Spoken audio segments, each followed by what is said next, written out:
Hi everyone, my name is Lauren Paik, and this is my slideshow, The Future of Education, Participatory Culture.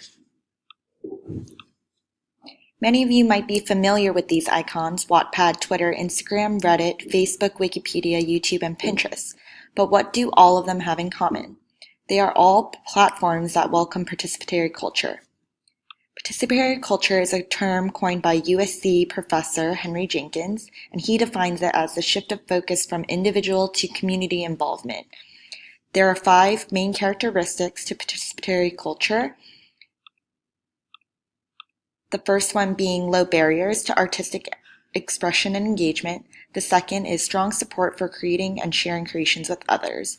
The third is mentorship, where knowledge is passed informally by experienced members to novices. The fourth is an area where members believe their contribution matters in some kind of capacity. Number 5 is feeling some kind of social connection to one another, or at least with what they've created.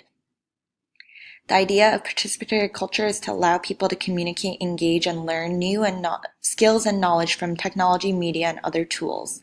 There are many forms of participatory culture, such as affiliations, which is informal and formal memberships in online communities around forms of media, such as YouTube, Facebook, Instagram. The second is expressions, creating new creative forms, such as fan fiction or music mashups. The third is collaborative problem solving, which is formal and informally working in teams to complete tasks and develop new knowledge, such as Wikipedia or reality gaming. The fourth is circulations, shaping the flow of media, such as podcasts or blogging. Majority of people are already part of this process through one of these forms. Now looking at inside the classrooms. Right now, there's a huge parents and educators stigma. They believe that being in front of a screen or geeking out on the computer is taking away time from being productive and engaging in healthier activities. This belief is created through a generational gap. However, this stigma is inherently hostile for learning. Parents and educators have not yet realized the benefits and opportunities from this participatory culture. I've highlighted here the difference between formal education and informal education. But the benefits and opportunities that they are missing if they stick to just formal education are these: peer-to-peer teaching, newly acquired skills or refinement of existing skills, changed attitudes on intellectual property. My reaction. So I completely agree with the videos and readings. As a millennial, it is quite annoying to hear the older generation say that we are constantly on our phones or on the internet. They believe that we are wasting time, when in reality is we're actually taking and learning much more from what we are acquiring through the internet or to the communities online. We're taking advantage of the technology that is provided for us.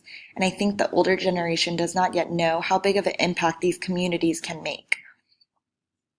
I think a huge problem overall is that our national formal education system is far behind in engaging in this participatory culture. So there are ways I believe we can fix this.